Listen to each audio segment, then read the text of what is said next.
ఒక మంచి కార్యక్రమాన్ని ఏర్పాటు చేశారు. ఈ కార్యక్రమం వారి కుటుంబ సభ్యులు విమలక్క గారు, మా ఆడబిడ్డ వెన్నెల గారు, వారి కుటుంబం అంతా కూడా ఎంతో కోల్పోయి చాలామందికి కుటుంబంలో గొప్ప పేరు కుటుంబ పెద్దకు వస్తే ఆ కుటుంబాలకు ఎంతో ప్రయోజనం చేకూరుతుంది. కానీ గద్దరన్నకు గొప్ప గుర్తింపు గౌరవం రావడంతో గద్దరన్న కుటుంబం సర్వం కోల్పోయింది. ఏ రోజు కూడా వాళ్ళు నాకు తెలిసి కంటి నిండా నిద్రపోయిందో కడుపు నిండా బుక్కడు బువ్వ తిన్న రోజులు ఉన్నాయో లేవో నాకైతే తెలీదు. ఎందుకంటే ఆయన కుటుంబానికంటే ఈ సమాజమే నా కుటుంబం అని, సమాజంలో ఉన్న సామాజిక సమస్యల్ని పరిష్కరించాలి, ఈ సామాజిక సమస్యల మీద తను పోరాటం చేయాల్సిన బాధ్యత ఉంది అని చెప్పి నిరంతరం వారు ప్రజా జీవితంలోనే ముందుకు వెళ్ళిండ్రు. కంచా ఎలయ్య గారు లాంటి వాళ్ళు వాళ్ళ కళలతో స్ఫూర్తినిస్తే గద్దరన్న లాంటి వాళ్ళు గలంతో గజ్జలతో ఈ సమాజానికి స్ఫూర్తినిచ్చిండ్రు, చికిత్సను చేయాలనే ప్రయత్నం చేసిండ్రు. నాకు గద్దరన్నతో చాలా సన్నిహిత సంబంధం ఉంది. చాలామందికి తెలిసి ఉండొచ్చు, తెలియకపోయి ఉండొచ్చు. లోతుకుంట ఇంటికి నేను అప్పుడప్పుడు ఎంపీగా కానీ అంతకంటే ముందుగానే వెళ్ళి గద్దరన్నతో కూర్చున్నట్టు. ఎప్పుడైనా నిరాశ నిస్పృహ కలిగినప్పుడు గత 10 సంవత్సరాలు రాజకీయపరమైన కార్యక్రమాలు, ప్రభుత్వాల నిర్బంధాలు ఇబ్బందికరంగా లేకపోతే ఒంటరిగా భావించినప్పుడు నేను అప్పుడప్పుడు గద్దరన్న దగ్గర వెళ్ళి కూర్చున్నట్టు మాట్లాడేటోని. వారు చెప్పేటోరు, నీ బాధ్యత నువ్వు నెరవేర్చు, ప్రజలు తప్పకుండా నేను ఒకరోజు గుర్తిస్తారు, అండగా నిలబడతారు అని చెప్పి. వారి మాట నిజమైంది. వారి స్ఫూర్తి సమస్యలు వచ్చినప్పుడల్లా గుర్తు చేసుకొని ముందుకెళ్ళేది. ఈరోజు తెలంగాణ సమాజంలో ఉన్న గొప్ప వ్యక్తులు కొద్దిమందే మన తరంలో మనం చూసిన వాళ్ళు. ఆ తరాన్ని వాళ్ళని గౌరవించుకుంటే వాళ్ళని వ్యక్తులుగా గౌరవించినట్టు, వ్యక్తులుగా వాళ్ళని గుర్తించినట్టు కాదు, మన సమాజాన్ని మనం గుర్తు చేసుకున్నట్టు చరిత్ర పుటలలో ఈ సమాజానికి కూడా ఒక పేజీ ఉండే విధంగా మనం నిర్ణయాలు తీసుకోవాలనేదే నా ఆలోచన. గద్దరన్న జయంతో వర్ధంతో ప్రభుత్వం చేయడం పెద్ద విషయం కాదు. గద్దరన్నకు వేలాది లక్షలాది కోట్లాది మంది అభిమానులు వాళ్ళు అనుకుంటే ఇట్లాంటి కార్యక్రమాలు ఎడంచేతో ఏర్పాటు చేయగలరు.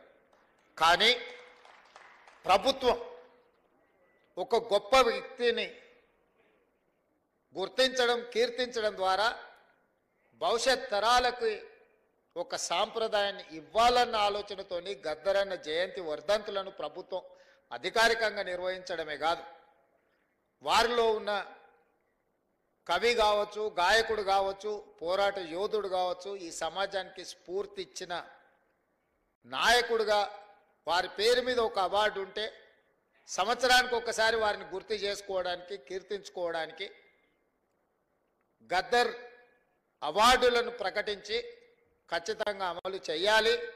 ఆ బాధ్యత మీరు తీసుకోండి అని చెప్పి మా ఉప ముఖ్యమంత్రి మిత్రుడు బట్టి విక్రమార్క గారికి నేను బాధ్యత అప్పచెప్పాను. ఎందుకంటే బాధ్యత తీసుకున్న వాళ్ళు కూడా దాన్ని బాధ్యతాయుతంగా నిర్వహించినప్పుడే ఆ పనికి ప్రాధాన్యత ఉంటుంది. అదేవిధంగా వారు చనిపోయినప్పుడు నాకు బాగా గుర్తుంది. నేను ఎక్కడో ఉన్నా, గద్దరన్న ఆరోగ్యం విషమించింది అని చెప్పి టీవీలలో వస్తే నేను ఒక ఫోన్ చేసి అక్కడ హాస్పిటల్ వాళ్ళని అడిగిన, ఏంది పరిస్థితి అని. లేదండి, వారు తుది శ్వాస విడిచిండ్రు, మేము అధికారికంగా ప్రకటించడానికి మాకు ఇంకా కొన్ని కార్యక్రమాలు ఉన్నాయి అని చెప్పి హుటాహుటి నా కార్యక్రమం రద్దు చేసుకొని అమీర్పేట హాస్పిటల్కి నేను అక్కడికి వెళ్ళిన. అక్కడికి వెళ్తే సూర్యం కుటుంబం దుఃఖంలో ఉండ్రు. కొద్దిమంది అభిమానులు, ఎందుకంటే ఆ వార్త ఎవరికి పెద్దగా చేరలేదు. ఆనాటి ప్రభుత్వం పోలీసులను దించిండ్రు, పోలీసు వాహనాలన్నీ వచ్చినాయి, రోడ్లు క్లియర్ చేస్తుండ్రు. అన్న శవాన్ని అంబులెన్స్లో తీసుకెళ్ళి వాళ్ళ ఇంటి దగ్గర పెట్టి సాయంత్రానికంతా వారి దహన సంస్కారాలు పూర్తి చేసి, గద్దరన్న పుట్టిండు, గద్దరన్న గలం విప్పిండు, గద్దరన్న పోరాటం చేసిండు, గద్దరన్న ఈ సమాజానికి ఎంతో సేవ చేసిండు, గద్దరన్న మరణం ఈ సమాజానికి తీరని లోటని సమాజానికి చేరకుండానే ఈ కార్యక్రమాన్ని పూర్తి చేసి చేతులు దులుపుకోవాలన్న ఆలోచన ఆ రోజు చేసింది. నేను సూర్యంతో మాట్లాడినా, ఏం జరుగుతుంది సూర్యం అని. అన్న నాకైతే ఏం ఆలోచన వస్తలేదు, నాకేం తడతలేదు, మీరు ఎట్లా చెప్తే అట్లా అన్నాడు. సరే మంచిది ఉండని నేను ఎంబడే కమిషనర్ గారికి వీళ్ళకి అధికారులకు మాట్లాడితే కూడా లేదు సార్, వారి ఇంటికి తీసుకెళ్ళి సాయంత్రాన్ని రాత్రి లోపల దహన సంస్కారాలు చేయాలని. అప్పుడు నిర్ణయించుకొని సూర్యంకు చెప్పి, లేదు గద్దరన్న ఒంటరి కాదు, గద్దరన్న ఒక్కడు కాదు, గద్దరన్నకు మనం అందరం ఉన్నాం, గద్దరన్న ఈ తెలంగాణ సమాజం 4 కోట్ల ప్రజలకు సందర్శనార్థం. ఎన్టీ రామారావు గారు చనిపోయినప్పుడు ఎల్బీ స్టేడియంలో ప్రజల సందర్శనార్థం పెట్టినప్పుడు, గద్దరన్న మరణించినప్పుడు ఎల్బీ స్టేడియంలో ఎందుకు ఈ తెలంగాణ సమాజానికి, ఆయన అభిమానులకు, దేశంలో ఇతర రాష్ట్రాలు ఇతర భాషల వాళ్ళు ఎంతోమంది గద్దరన్నను అభిమానించే వాళ్ళు ఉన్నారు, వాళ్ళందరి సందర్శనార్థం ఎల్బీ స్టేడియంలోనే గద్దరన్న ప్రజలకు అందుబాటులో పెట్టాలి, చివరి చూపు ప్రజలకు అందించాలి అని చెప్పి నేను బండి ముందల నా బండి పెట్టి గద్దరన్న అంబులెన్స్ని ఎల్బీ స్టేడియం వైపు తిప్పుకొని వచ్చిన ఆ రోజు.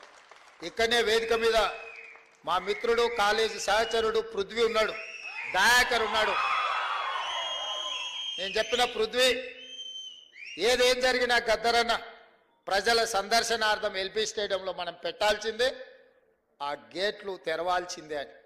ప్రభుత్వం గేట్లకు తాళాలు వేసి పెట్టింది లోపలికి వెళ్ళకుండా. నేను కమిషనర్ గారికి చెప్పిన, గౌరవంగా మీరు తెరిస్తే మీకు గౌరవం ఉంటుంది, లేకుంటే గేట్లు బద్దలైతాయి, అనవసరంగా దీన్ని రాద్ధాంతం చేయకండి అని చెప్పిన.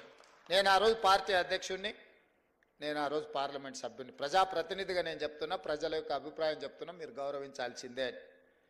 వాళ్ళు మీన మేషాలు లెక్క పెడుతుంటే ఆ తాళాలు తెరిపించి అంజన్ కుమార్ యాదవ్ని అందరినీ, సిటీలో ఉండే శ్రేణులు అందరినీ కూడా అక్కడికి పిలిపించి తెరిపించి అక్కడికి అంబులెన్స్ తీసుకెళ్ళి అక్కడ పెట్టి అక్కడనే టెంట్ వేసినాం, అక్కడనే కూర్చేసినాం, అక్కడనే బెంచ్ తీసుకొచ్చినాం, అక్కడనే ఏర్పాట్లు అన్నీ అప్పటికప్పుడు చేసి గద్దరన్నని అక్కడ పెట్టి రాత్రి మొత్తం మేమందరం అక్కడ నిలబడి తెల్లారి ప్రజలందరూ లక్షలాది మంది వచ్చి గద్దరన్నను చివరి చూపు చూసి ఆయనతోని వాళ్ళకున్న అనుబంధాన్ని, మధుర స్మృతులను గుర్తు చేయడమే కాకుండా కవులు, ఆయన స్ఫూర్తితోని కవులు, కళాకారులుగా, గాయకులుగా రాణించిన వాళ్ళందరూ ఆయనకు నివాళులు అర్పించడానికి వాళ్ళు పాడిన పాట, అక్కడి నుంచి మేము పాదయాత్రలో వారి చివరి శవయాత్రలో మేమందరం నడుచుకుంటూ పాల్గొని, ఒక వీరుడు మరణించిన ఆ స్ఫూర్తి మనలో ఉంటుంది అని చెప్పి ఆ రోజు వేలాది లక్షలాది మంది ఆ చివరి అంతిమయాత్రలో పాల్గొని గద్దరన్న దహన సంస్కారాలు నిర్వహించిన ఒక గొప్ప వ్యక్తి,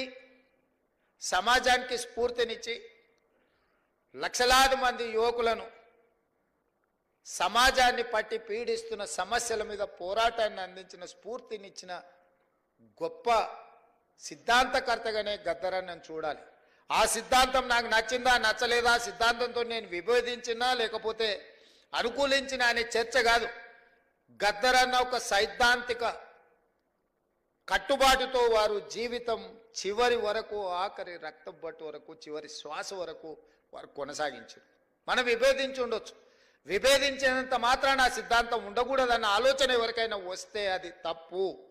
100% నేను ఖండిస్తున్నా. విభేదించిన సిద్ధాంతాన్ని కూడా చర్చలో పెట్టడమే ప్రజాస్వామ్యము. ఈరోజు చట్టసభలల్లో అన్ని రాజకీయ పార్టీలతో పాటు అన్ని రకాల సిద్ధాంతాలకు సంబంధించిన వ్యక్తుల ప్రాతినిధ్యాన్ని డాక్టర్ బాబాసాహెబ్ అంబేద్కర్ గారు అనుమతి ఇచ్చిండ్రు అని అంటే ఆ స్ఫూర్తితో ముందుకు వెళ్ళాలి. అందుకే కేంద్ర ప్రభుత్వం పద్మభూషణ్, పద్మశ్రీ అవార్డులను ప్రకటించాలని రాష్ట్ర ప్రభుత్వాన్ని తెలియజేసినప్పుడు వ్యక్తిగా కాదు, తెలంగాణ రాష్ట్ర ప్రభుత్వంగా ఈ భారతదేశం యూనియన్ ఆఫ్ స్టేట్స్ ఏ ఒక్క వ్యక్తి యొక్క రాజ్యం కాదు, రాజ్యాధికారం కాదు. ప్రజలు ఎన్నుకున్న ప్రజా ప్రభుత్వాలు, రాష్ట్ర ప్రభుత్వాలు కూడితేనే కేంద్ర ప్రభుత్వం. రాష్ట్రాలుగా ఎవరికి వాళ్ళం విడిపోతే కేంద్రం అనేది మిథ్య, కేంద్ర ప్రభుత్వం అనేది మిథ్య. ఆ వ్యక్తులు గుర్తుపెట్టుకోవాలి. రాష్ట్రాల కలయికనే కేంద్రము ఈ దేశం. రాష్ట్ర ప్రభుత్వాలకు సంబంధించిన మేము ప్రభుత్వ అభిప్రాయంగా మా తెలంగాణ సమాజాన్ని, ప్రజలను స్ఫూర్తిని అందించి గొప్ప ఆదర్శంగా నిలబడ్డ వ్యక్తులకు అందించే పద్మభూషణ్ పద్మశ్రీ అవార్డు ఇవ్వవలసిందే. దానికి ముందు వరుసలో ఉండేవాడు గద్దరన్న, వారితో పాటు చుక్కా రామయ్య గారిని, అందశ్రీని, మిత్రుడు గోరెట వెంకన్నను, జయతీర్ తిరుమలరావు గారి పేర్లు నేను ప్రతిపాదించిన. ఇందులో ఏ ఒక్కరూ మా పార్టీ కార్యకర్త కాదు, నాయకుడు కాదు, కాంగ్రెస్ పార్టీ సంబంధం లేనోళ్ళు. మిత్రుడు గోరెట వెంకన్న ఇప్పుడే చెప్పాడు, నాకు కొంచెం ముఖ్యమంత్రి గారిని చూస్తే ఏందో ఈ వేదిక మీద ఉన్నా ఉండకపోయినా ఎట్లా 14 నెలల్లో ఏ రోజు కూడా గోరెట వెంకన్న వచ్చి నన్ను అడిగింది లేదు, నన్ను కలిసింది లేదు. అయినా వారి సమాజానికి అందించిన సేవల్ని దృష్టిలో పెట్టుకొని వారికి కూడా తెలియదు నేను లేఖ రాసిన సంగతి. నాకు తెలిసి పత్రికలలోనే మాట్లాడినప్పుడే వారికి ఏదైనా ఐడియా వచ్చిండదు, వారికి సమాచారం కూడా ఇవ్వలేనే. నేను నా బాధ్యతగా భావించిన, నాతోని విభేదించినా సరే లేదా సమాజం కోసం వాళ్ళు నాతోని విభేదించినా ఇంకోరితో విభేదించినా అనే దానికంటే 4 కోట్ల తెలంగాణ ప్రజలతో వాళ్ళు ఉన్నారు, ఆ ప్రజలతో మమేకమైన వాళ్ళను గుర్తించాలి, వాళ్ళని గౌరవించాలన్నదే ఆలోచన. నాతో ఉంటేనే ఇస్తాం, నాతో లేకపోతే ఇవ్వమనే విధానం మంచిది కాదు అని బలంగా నమ్మి వాళ్ళ పేర్లు ప్రతిపాదించిన. నేను ఈరోజు ఇక్కడికి వచ్చిన గద్దరన్న అభిమానులను వేదిక మీద ఉన్న పెద్దలు నేను అడుగుతున్నా, నేను ప్రతిపాదించిన గద్దరన్న కావచ్చు, చుక్కా రామయ్య గారు కావచ్చు, లేకపోతే అందశ్రీ గారు కావచ్చు, జయ జయ హే తెలంగాణ అందించిన అందశ్రీ గారు కావచ్చు, గోరెట వెంకన్న కావచ్చు, జయదీర్ తిరుమలరావు గారు కావచ్చు, ఎవరు ఎందులో తక్కువ అని నేను అడుగుతున్నా. పక్క రాష్ట్రంలో 5 మందికి ఇచ్చిండ్రు, ఆ 5 మంది కంటే ఈ 5 మంది ఏమైనా తక్కువనా? ఈ సమాజానికి మా వాళ్ళు ఆదర్శంగా లేరా? నేను ఒక పద్ధతిలో ప్రధానమంత్రి గారికి మా ఆలోచనను, మా బాధను, మా నిరసనను కేంద్ర ప్రభుత్వానికి ఒక వేదిక మీద నుంచి తెలియజెప్పి లేఖ రాస్తున్నామని చెప్పిన. కేంద్ర ప్రభుత్వం జరిగిన తప్పును సవరించుకొని భవిష్యత్తులో అయినా సరిదిద్దుకుంటుందని నేను భావించిన. కానీ దురదృష్టవశాత్తు కేంద్రంలో మంత్రిగా ఉండే వ్యక్తులే మేము ఇవ్వం గద్దరన్నకు మేము ఎలాంటి గౌరవించము అని మాట్లాడితే నేను ఒక్క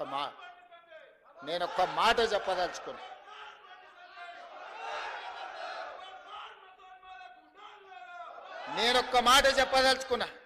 మళ్ళొక్కసారి మీరు మీ పార్టీ గద్దరన్నకు వ్యతిరేకంగా గద్దరన్న గౌరవాన్ని కించపరిచేటట్టు మాట్లాడితే మీ పార్టీ ఆఫీసు ఉన్న ప్రాంతానికి గద్దరన్న పేరు పెడతా. నీ పార్టీ కార్యాలయం అడ్రస్ రాసుకోవాలంటే గద్దరన్న గల్లీ అని రాసుకునేటట్టు చేస్తా బిడ్డ మిమ్మల్ని.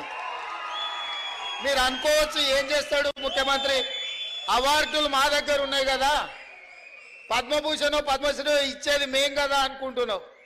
కానీ నీ పార్టీ ఆఫీసు గద్దరన్న రాష్ట్రంలో ఉంది, ఆ సంగతి మర్చిపోవద్దు. నీ పార్టీ ఆఫీసు ఉన్న ప్రాంతానికి ఆ కాలనీకే గద్దరన్న పేరు పెడితే అప్పుడు ఎవరు పేరు రాసుకుంటావు?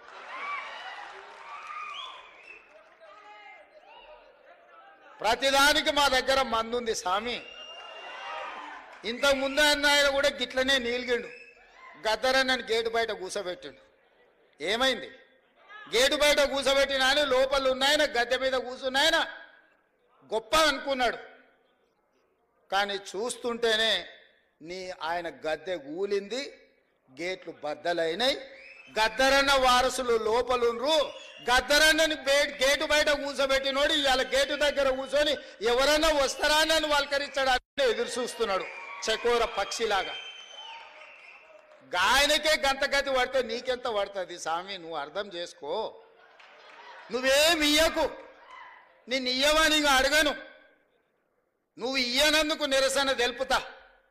ఎట్లయితే గద్దరన్నని గేటు బయట కూర్చోబెట్టినోనికి పట్టిన గతి ఉందో వచ్చే ఎన్నికల్లో నీకు గదే గతి పడుతుంది. ఓట్ల విప్లవం వస్తుంది. గండ్ల నువ్వు కొట్టుకపోతావు. మేము గద్దరన్నకి ఇవ్వాల్సిన గౌరవం కేంద్ర ప్రభుత్వం నుంచి మేమే ఇప్పిస్తాం. రాహుల్ గాంధీతో మేమే మాట్లాడతాం. అడగం, సంతకం పెడతాం. గద్దరన్న గౌరవం ఇచ్చడానికి కేంద్ర ప్రభుత్వం నుంచి నువ్వు మర్చిపోకు. అహంకారం అనేది మంచిది కాదు. విభేదాలు ఉండొచ్చు, సైద్ధాంతికపరమైన విభేదాలు ఉంటే. చరిత్రలో సైద్ధాంతికపరమైన విభేదాల మీద చర్చించుకునే వాళ్ళు లేరా? గౌరవించుకున్న వాళ్ళు లేరా? మరి మీరెందుకు ఇంత అహంకారపూరితంగా వ్యవహరిస్తారు? అప్పుడప్పుడు మా పాశం యాదగిరి అన్నను మమ్మల్ని ఎడా పడా చెడా పడా తిడతానే ఉంటాడు. అంత మాత్రాన మా యాదగిరి అన్నను మేము వదులుకున్నామా? పెద్ద మనిషి అనుభవం ఉన్నాడు, ఎక్కడైనా ఏదైనా అటు ఇటు ఉంటే అంటాడు. ఆయన చెప్పిన దాంట్లో ఏమన్నా సూక్ష్మం ఉంటే అర్థం చేసుకుని సర్దిద్దుకోవాలని సర్దిద్దుకునే ప్రయత్నం చేస్తున్నాను తప్ప యాదగిరి అన్నది ఇచ్చిండని చెప్పి మన తెలంగాణ పోరాటం గురించి 9 మంది గొప్ప వ్యక్తుల్ని రాష్ట్ర ప్రభుత్వం గుర్తించి గౌరవించుకుంటాం అన్నప్పుడు పాశం యాదగిరి అన్న పేరు ఆయన అడిగిండా? అడగలేదే. మా ప్రభుత్వము 9 మంది గొప్ప వ్యక్తులను తీసుకున్నాడు, వారిని కూడా అందులో చేర్చినాము. గోరెటి వెంకన్నను కూడా అందులో చేర్చినాము, జయరాజును కూడా చేసినాము, బండి యాదగిరిని చేసినాము. ఇట్లాంటి కుటుంబాలను, గద్దరన్న కుటుంబాలను ఈరోజు గుర్తించినము. సో ఇట్లా ఈరోజు ప్రభుత్వం అనేది నిరంతర ప్రక్రియ. ఈ నిరంతర ప్రక్రియలో ప్రభుత్వం దృష్టికి వచ్చిన ఏ మంచి పనైనా చేయడానికి ఈ ప్రభుత్వం ఉన్నది. అందుకే ఈరోజు ఈ వేదిక మీద నుంచి నేను ఒక్కటే మాట చెప్పదలుచుకున్నా. ఈ ప్రభుత్వం ప్రజలది. ప్రజలు ఏం కోరుకుంటున్నారో ఆ విధానాలను కొనసాగించడమే మా బాధ్యత. ఇవాళ యూనివర్సిటీల వైస్ ఛాన్సలర్ల నేషనం. ఉస్మానియా యూనివర్సిటీకి 100 ఏళ్ళ చరిత్ర ఉంటే 100 ఏళ్ళలో ఒక దళితుడు కూడా ఉస్మానియా యూనివర్సిటీకి వైస్ ఛాన్సలర్ కాలే. మొదటిసారి కంచ ఐలయ్య గారికి, వేదిక మీద ఉన్న లేకపోతే కాకి మాధవరావు గారికి, వీళ్ళందరికీ విషయం తెలిసి ఉండాలి. మొదటిసారి ఉస్మానియా యూనివర్సిటీకి అక్కడ చదువుకున్న ఒక విద్యార్థినే ఇవాళ వైస్ ఛాన్సలర్గా నియమించినము. 100 ఏళ్లలో జరగంది ఈరోజు ఈ ప్రభుత్వంలో జరిగింది. అంబేద్కర్ యూనివర్సిటీలో రిజిస్ట్రార్గా పనిచేసిన వ్యక్తే ఈరోజు అంబేద్కర్ యూనివర్సిటీకి వైస్ ఛాన్సలర్ అయ్యింది. ఇవాళ యూనివర్సిటీల వైస్ ఛాన్సలర్ని సామాజిక న్యాయాన్ని గుర్తుపెట్టుకొని ప్రతి దగ్గర ఒక క్రమ పద్ధతిలో వాళ్ళు ఎవ్వరు మమ్మల్ని కలవలేదు, పైరవి చేయలేదు. అయినా వాళ్ళని గుర్తించి గౌరవించాలనుకున్నాం, ఈ ప్రభుత్వం చేసింది.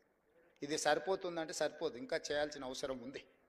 మేము చెయ్యాలంటే మీరందరూ మాకు అండగా నిలబడాలి. ప్రొఫెసర్ పురుషోత్తంకి హైయర్ ఎడ్యుకేషన్ లేచినాం సోదరా. ప్రొఫెసర్ పురుషోత్తంని అందరినీ హైయర్ ఎడ్యుకేషన్లో వారిని పొలిటికల్ జేఏసీకి వారు చేసిన సేవల్ని గుర్తించి ప్రొఫెసర్ పురుషోత్తం గారిని వేసినాం. ఆయన కూడా నన్ను ఏం అడగలే. ఎవరెవరికైతే బాధ్యత ఇచ్చినో ఏ ఒక్కరు కూడా ఈ ప్రభుత్వానికి వచ్చి విజ్ఞప్తి చెయ్యలేదు.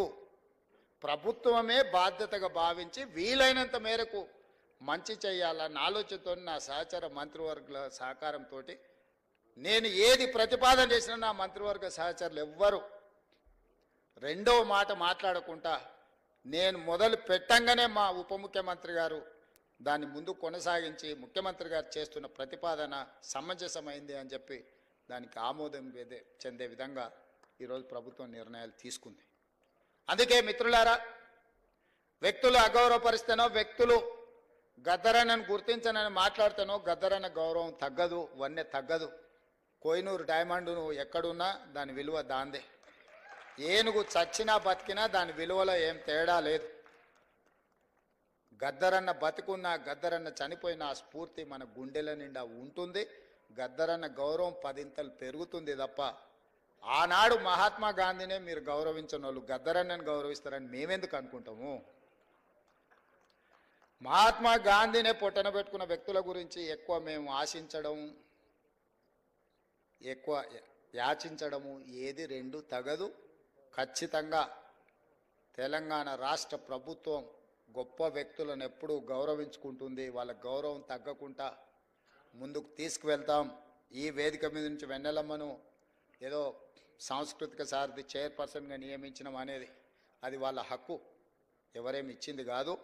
వారి గద్దర్ కూతురుగా వారికి ఆ కళాకారుల యొక్క బాధ ఆ కుటుంబానికి తెలిసి అందరికంటే గొప్పగా. అందుకే నేను బాధ్యతగా భావించి వెన్నెలమ్మకు కూడా జీవో ఇచ్చే వరకు నాకు తెలిసి తెలియదు. ఆ కుటుంబానికి కూడా జీవో చూసుకున్నాకనే ఆవిడకు కూడా చాలామంది నాయకులు అడిగినారు. నాయకులకు ఇయ్యలేనే. నేను చెప్పిన ఇది నాయకులను నియమించే కుర్చీ కాదు, ఈ సానుభూతితో వాళ్ళ పట్ల కుటుంబ సభ్యులుగా భావించే వ్యక్తులకు ఇవ్వాల్సిన స్థానము అని చెప్పి గద్దరన్న బిడ్డను మన సోదరిగా భావించి మేమందరం నియమించినాము. ఈరోజు ఇంతమంది ఇక్కడికి వచ్చి గద్దరన్న స్ఫూర్తిని కొనసాగించడానికి, గద్దరన్న ఆనాడు బట్టన్న పాదయాత్రలో వారు ప్రజల దగ్గరికి వెళ్ళినప్పుడు, వారు నడిచినప్పుడు వారి దృష్టికి తీసుకొచ్చిన సమస్యల్ని పరిష్కరించడానికి ఈ ప్రభుత్వాన్ని ఆశీర్వదించండి, ఈ ప్రభుత్వాన్ని ముందుకు నడిపించండి.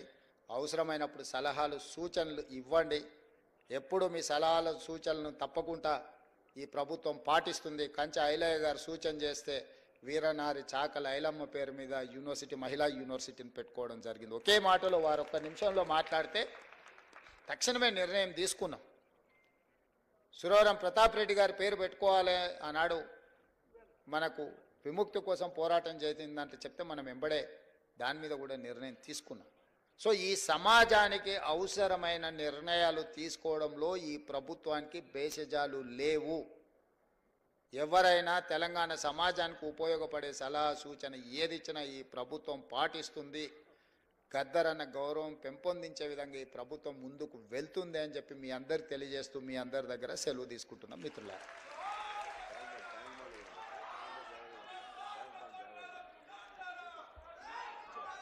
గద్దరన్న మెమోరియల్కు సంబంధించి నెక్లెస్ రోడ్లో ఇప్పుడు ఏదైతే పవర్ పాయింట్ ప్రజెంటేషన్ చూపించిండ్రో దాన్ని ఇంకొకసారి అధికారికంగా అఫీషియల్గా నేను మీటింగ్ ఏర్పాటు చేసి ఆ నెక్లెస్ రోడ్లో ఆ ఏర్పాట్ల కోసం ప్రభుత్వం నిర్ణయం తీసుకుంటుంది. తప్పకుండా దాని అధికారులను ఈ డిజైన్ చేసిన వాళ్ళందరినీ కూడా పిలిచి కూర్చోబెట్టి మాట్లాడి భవిష్యత్ కార్యాచరణను నిర్ణయించుకుంటాం.